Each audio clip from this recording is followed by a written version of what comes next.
Good morning all of you.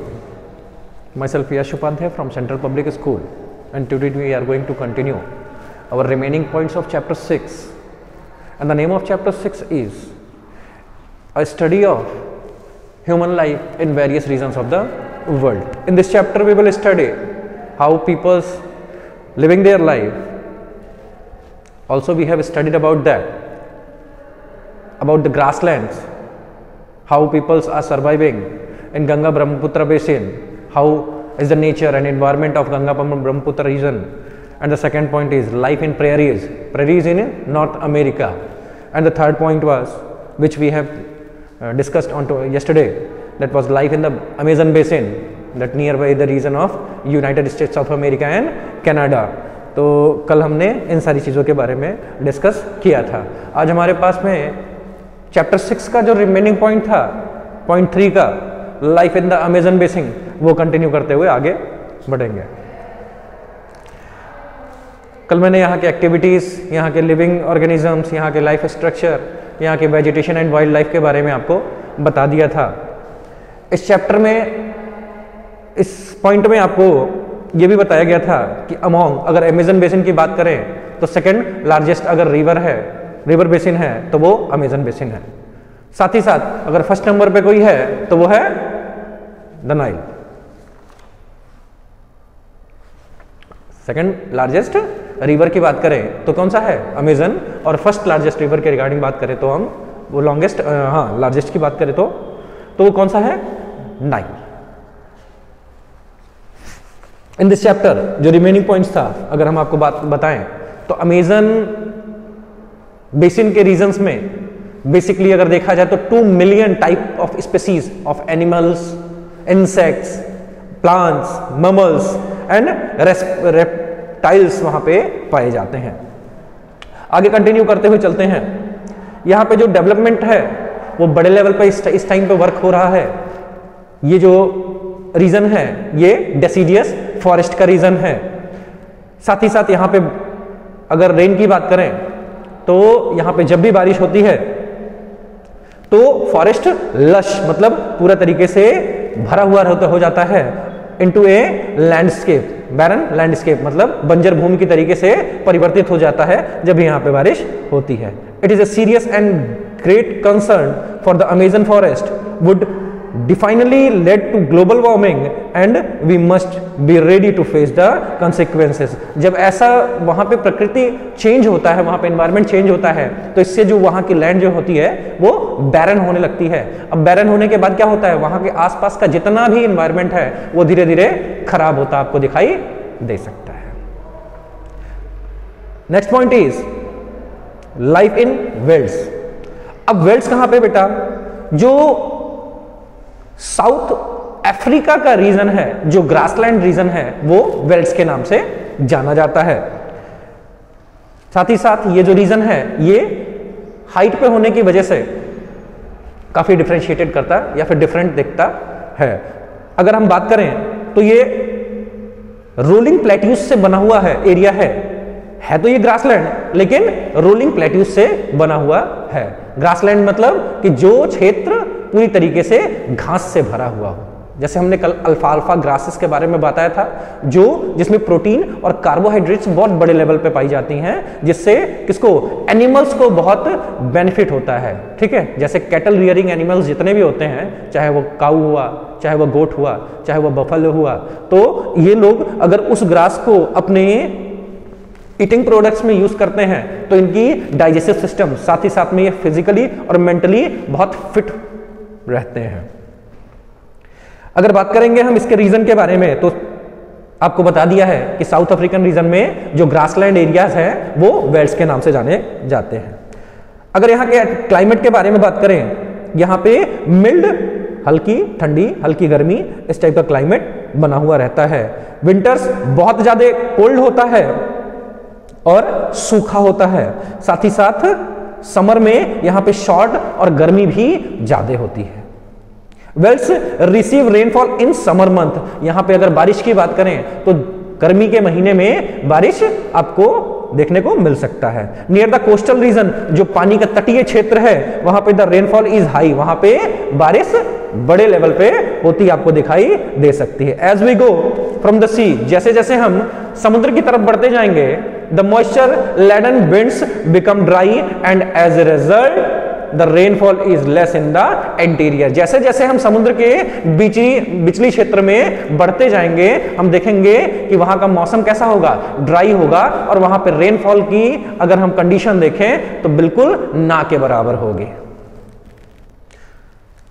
As one goes from east to west, away the coast climate becomes drier. जैसे जैसे ही नदी के या फिर आप समुद्र के एक उसके लास्ट पॉइंट से जैसे जैसे ही अंदर की तरफ बढ़ते जाएंगे, समुद्र के इंटीरियर रीजन की तरफ बढ़ते जाएंगे, तो जितने ही आगे बढ़ेंगे, ईस्ट से वेस्ट की दिशा में जितने ही आगे बढ़ेंगे, उतना ही आपको जो वहां का एटमॉस्फेयर होगा कैसे सूखा दिखाई देगा, सूखा नजर आएगा। अगर रेड ग्रास की बात करें, यहां का जो नेचुरल वेजिटेशन है वो रेड ग्रास है, यहां का जो नेचुरल वेजिटेशन है वो रेड ग्रास है। फर्दर वेस्ट का बात करें, grassland merges in the deserts. Deserts के साथ में क्या होता है, ये मर्ज हो जाता है, और हाई प्लेट्यू, यहां के जो हाई प्लेट्यू रीजन्स हैं वो क्या कहलाती हैं, हाई वेल्ड एरियाज कहलाती हैं। अगर हम यहां पे Highveld is a central ridge which forms the watershed of the region. अब यहां पे जो जितनी भी ऊंची पहाड़ियां हैं या फिर प्लेट्यूज की बात करेंगे, पठारी क्षेत्र हैं, वो कैसा वाटरशेड रीजन से बना हुआ या ढका हुआ आपको दिखाई दे सकता है। The main river of this region are, इस क्षेत्र के जो मेन रिवर्स हैं वो उसके नाम है साबी, लिम्पोपोज एंड द जम्बेजी। कौन, Sabi, Limpopo and the Zambezi, यहाँ पे तीन रिवर्स जो हैं यहाँ की मेन रिवर्स है। अब हम बात करें यहाँ के एनिमल्स के रिगार्डिंग, तो यहाँ पे आपको लायन, लेपर्ड, कुडू एंड चीता ये बड़े लेवल पे देखने को मिल सकते हैं। द मेन फूड, यहाँ का जो मेन क्रॉप है, जो मेन फूड है, लोग अपने पर्टिकुलरली अपने ईटिंग के लिए यूज करते हैं, साथ ही साथ अपने कैटल्स को खिलाने के लिए इस्तेमाल में लाते हैं, वो है मेज, जिसको हम कहते हैं बाजरा। This area is also known as maize triangle. अगर हम बात करें maize triangle, which area is known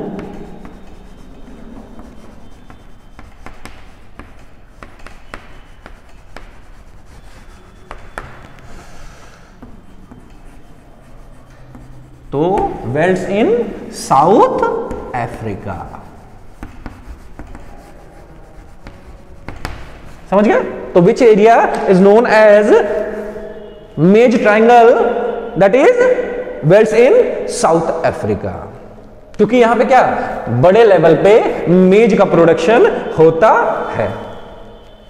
अब हम आगे की तरफ बात करेंगे, तो यहां का अगर इंडस्ट्रियल रीजन्स के बारे में बात करें, तो शिप्स जो उनके वूल होते हैं बेटा, उसको निकाल के और बेचने का काम यहाँ पे बड़े लेवल पे आपको देखने को मिल सकता है, क्योंकि ग्रासलैंड एरियाज हैं, यहाँ पे लोग क्या करेंगे, अपनी लाइवलीहुड को चलाने के लिए क्या करेंगे, भेड़ का भी पालन कर सकते हैं। तो उनसे क्या, जो वूल्स होंगी, उनके ऊपर की जो ऊपरी सतह होती है बेटा, उनसे क्या बनता है, उसमें आपको रुई बनता हुआ दिखाई दे सकता है, वूल। तो उसके बाद उसको निकाल के वो उसको सेल करते हुए बड़े लेवल पे देखे जा सकते हैं। इसीलिए यहां पे अगर वूल इंडस्ट्री की बात करें, तो सबसे बड़े वूल इंडस्ट्रीज किस एरिया में, Wales in South Africa region में आपको देखने को मिल सकते हैं। Dairy products like butter and cheese are products from both domestic use and exports. यहाँ पे जो डेयरी प्रोडक्ट्स हैं, जैसे काऊ, बेफेलोस, अगर यहाँ पे ग्रासेस बड़े बड़े हैं, तो उनको ईटिंग प्रोडक्ट्स के लिए कोई कहीं पे कमी महसूस नहीं होगी, उनको प्रॉपर ईटिंग के लिए सारी चीजें मिल जाएंगी। अब उनको जब खाने के लिए सब कुछ मिल जा रहा है, तो वो अच्छे से प्रॉपर आपको मिल्क प्रोड्यूस होगा उनसे। मिल्क के बाद आप उसको चीज, बटर या फिर बाकी चीजें बना के आप मार्केट में सेल भी कर सकते हो और अपने पर्सनल यूज में भी ला सकते हो। तो यही काम वहां के लोग पार्टिकुलरली करते हुए आपको दिखाई दे सकते हैं। साथ ही साथ जो वेल्ड एरियाज हैं साउथ अफ्रीकन रीजन के, वो मिनरल्स से भी भरे हुए हैं, minerals like gold and diamond. अब यहां पे डायमंड्स का जो सबसे फेमस माइंस है वो कौन सा है? Kimberley. Famous diamond mines, famous diamond mines area is Kimberley. Okay,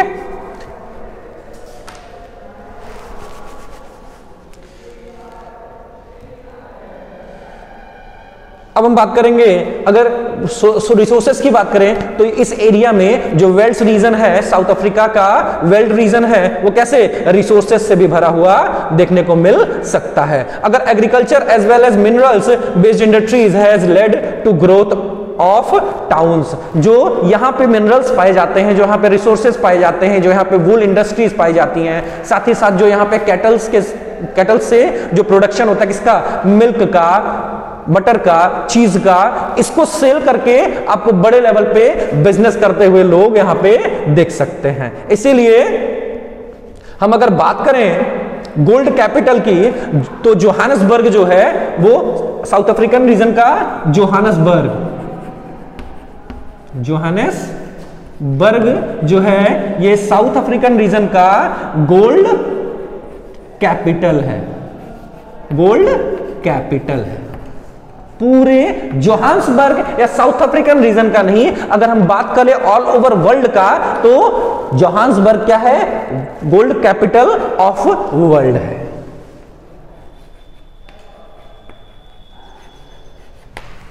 ठीक है,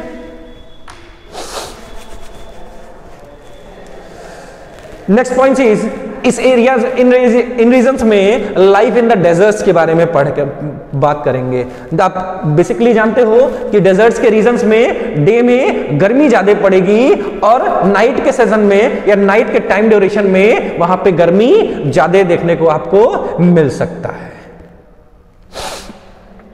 अब बात करेंगे बेटा, अगर इधर की बात करें, अगर हैवी इधर के टाइम पे जितने भी आपके क्या डेजर्ट रीजन है उसमें रेनफॉल की संख्या धीरे धीरे घटती हुई देखने को मिली है। अब hot and dry landscapes divide of vegetation मतलब जहां पे किसी प्रकार की वनस्पति का हम प्रोडक्शन नहीं कर सकते हैं या फिर कहीं पे जहां पे हम बुआई का काम नहीं कर सकते हैं, किसका? एग्रीकल्चरल एरियाज का, या फिर जहां की जमीन को हम एग्रीकल्चरल लैंड एरियाज में इस्तेमाल नहीं कर सकते हैं, वो एरियाज क्या कहलाती हैं? डेजर्ट्स कहलाती हैं। We will study about Ladakh the cold desert and Sahara the hot desert. अगर कोल्ड डेजर्ट की बात करेंगे तो कौन सा है बेटा? कोल्ड डेजर्ट की बात करें तो कौन सा है?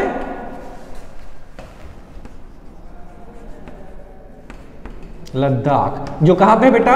इंडिया में है,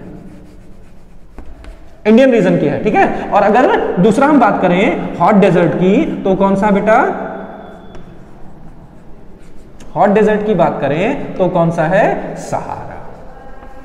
ठीक, लाइफ इन लद्दाख।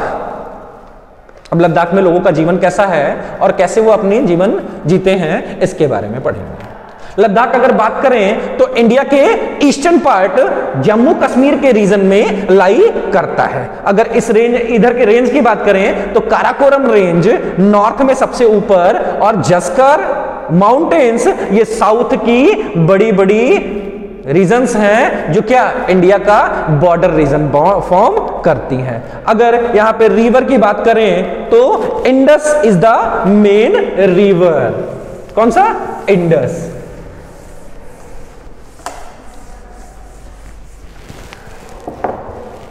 अगर हम लद्दाख की बात करें, अगर हम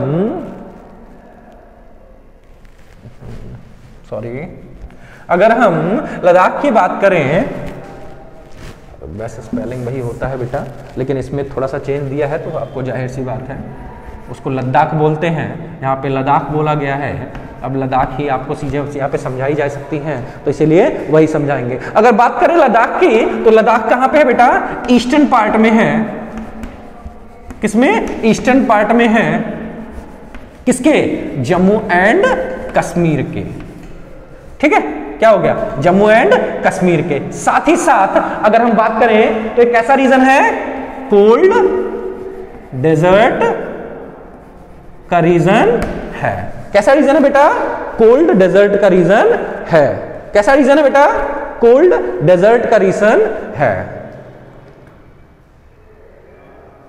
लद्दाख अगर हम रीजन की बात करें तो कैसा रीजन है बेटा? कोल्ड डेजर्ट का रीजन है। ठीक है, समझ में आ गया? Very good. अगर इट फॉर्म्स डीप वैलीज, अब जितने हाई एरियाज हैं वो क्या डीप वैलीज फॉर्म करते हुए आपको दिख सकती हैं। It has formed deep valleys and gorges, मतलब खाई। देयर आर सेवरल ग्लेशियर्स इन लद्दाख। लद्दाख में जो ग्लेशियर एरियाज हैं वो बड़े लेवल पे आपको देखने को मिल सकते हैं। और यही इसी रीजन से क्या गंगोत्री ग्लेशियर भी आपको देखने को मिलेगा। अगर रीजन की बात करें, इसको एक और नाम से, लद्दाख को एक और नाम से जाना जाता है जो वहां का लोकल वर्ड लैंग्वेज है, जिसको बोलते हैं थपाचन, जिसको हम क्या कह सकते हैं बेटा? Snow land.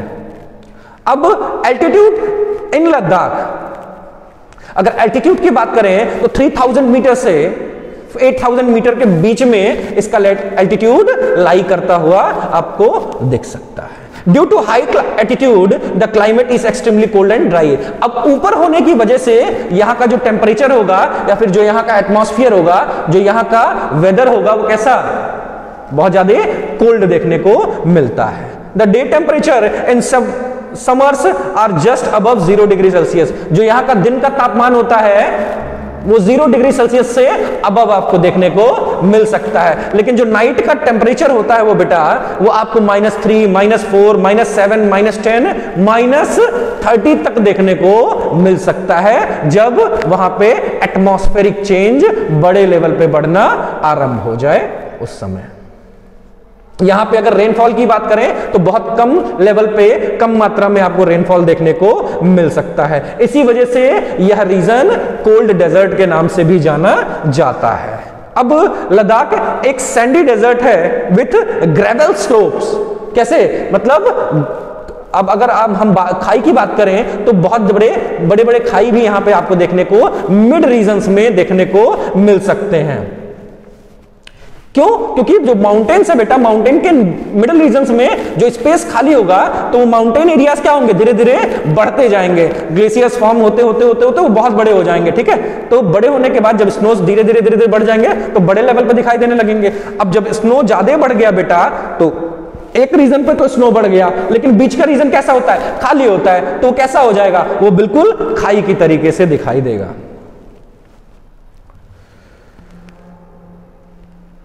Ladakh is a sandy desert, आप लोग को बता दिया। The bitter cold does not allow the existence of much vegetation. अब यहाँ का जो वातावरण है, जो एटमॉस्फेयर है, जो मौसम है, वो ठंड होने की वजह से यहाँ पे वेजिटेशन की लेवल आपको 0 देखने को मिलती है। हम ये भी कह सकते हैं थोड़ा बहुत कहीं ना कहीं उसके नियर बाई एरियाज में कोई ना कोई वेजिटेशन होता है। We can reach Leh, the capital of Ladakh. Ladakh का कैपिटल क्या है? लेह। वहां पे हम पहुंच सकते हैं किसको? छोटे छोटे माउंटेन्स और हिली एरियाज को क्रॉस करते हुए। If you consult the physical map of India, you can find several passes। अब जब हम मैप के थ्रू देखेंगे तो हमको यहाँ पे बहुत बड़े बड़े खाई रीजन्स, ठीक है, पासेस, दर्रे, ठीक है, हमको बहुत लेवल पे देखने को मिल सकता है। जैसे पहला हो गया, अगर नाम की बात करें तो काराकोरम पास, दूसरा नमिका ला पास, उसके बाद जोजिला पास, फोटोला पास और आपका एक्सेट्रा यहां पे आपको देखने को मिल सकता है। In the summer month ice melts so people grow Apple. अगर जब समर का मंथ होता है, जब गर्मी का मौसम होता है, तो वहां पे जो स्नो होता है, जो आइस होता है, वो धीरे धीरे मेल्ट करता है। तो इस टाइम पे यहाँ पे लोगों को आप क्या बोते हुए देख सकते हैं? किसका एग्रीकल्चर करते हुए देख सकते हैं? पहला एप्पल, दूसरा वॉलनट्स, तीसरे एप्रिकॉट्स और चौथा mulberry. Some of the trees found here are pencil. यहां पे जो पेड़ पाए जाते हैं उनको आप एग्जाम्पल के तौर पे सुन लेंगे और ध्यान रखेंगे। पहला हो गया पेंसिल, उसके बाद हो गया केदार, उसके बाद हो गया यू, उसके बाद हो गया साइप्रस और विलो ट्री। ये पेड़ यहां पे आपको बड़े लेवल पे देखने को मिल सकते हैं। अब हम बात करेंगे अगर यहां पे डोमेस्टिक एनिमल्स की, तो डोमेस्टिक एनिमल्स में आपको याक, काऊ, डॉग, शिप और गोट देखने को मिल सकता है। The animals provide milk, meat and hides. अब यहां पे जो जानवर है वो इनको दूध प्रोवाइड कर देते हैं, ठीक है, मीट मांस प्रोवाइड कर देते हैं, हाइड्स मतलब छिपने, जैसे मतलब अगर हाइड्स का बात करेंगे तो इनको कोई चीज ऊपर से अपने आप को ढकने के लिए, ठीक है, अपने आप को ठंड से बचाने के लिए, जैसे आप leather jackets, leather clothes, leather blankets, ये सब चीजें, तो ये चीजें आपको भी वहां से प्रोवाइड करते हैं वहां के जानवर। अगर वाइल्ड एनिमल्स की बात करें तो यहां पे याक, वाइल्ड शिप और कियांग, ये तीन जानवर जो हैं ये आपको बड़े लेवल पे देखने को वहां पे मिल सकते हैं। अगर बर्ड्स की बात करें तो बेटा पिजन, ग्रे हेरन, चुकर और कैरियन और क्रो, ये आपको पक्षी एक्सेट्रा एंड एक्सेट्रा बहुत से होंगे, आपको देखने को वहां पे मिल सकते हैं। गर्मी के मौसम की बात करें तो यहां पे गर्मी के मौसम में आपको बार्ली, पोटैटो, पीज, बीन्स और टर्निप यहां पे उगाते हुए लोग देख सकते हैं। किसमें? लेह के रीजन में। Due to severe cold in winter people keep themselves busy in ceremonies and festivities. तो क्या करते हैं, जब ठंड का मौसम आता है तो ये अपने आप को छिपा के रखते हैं, सेफ और सिक्योर रखते हैं। वुमेन्स कैसे? शॉप्स में काम करती हुई दिखाई दे सकती हैं, खेतों में काम करती हुई दिखाई दे सकती हैं आपको, और small business beside house hold course, मतलब घर के अंदर ही छोटे छोटे बिजनेस करते हुए आप लोग को यहाँ की महिलाएं दिखाई दे सकती हैं। Minerals which are available in plenty are boron and sulphur. यहां पे अगर मिनरल्स की बात करें, बड़े लेवल पे अगर कोई मिनरल्स आपको पाए जा सकते हैं, वो हो गए बोरॉन और सल्फर। अगर 1970s की बात करें, Ladakh has become an important tourist centre attracting. अब 1970s के बाद लद्दाख कैसा रीजन हो गया बेटा? बहुत बड़े लेवल पे टूरिस्ट रीजन हो गया। That's all for the day. Thank you.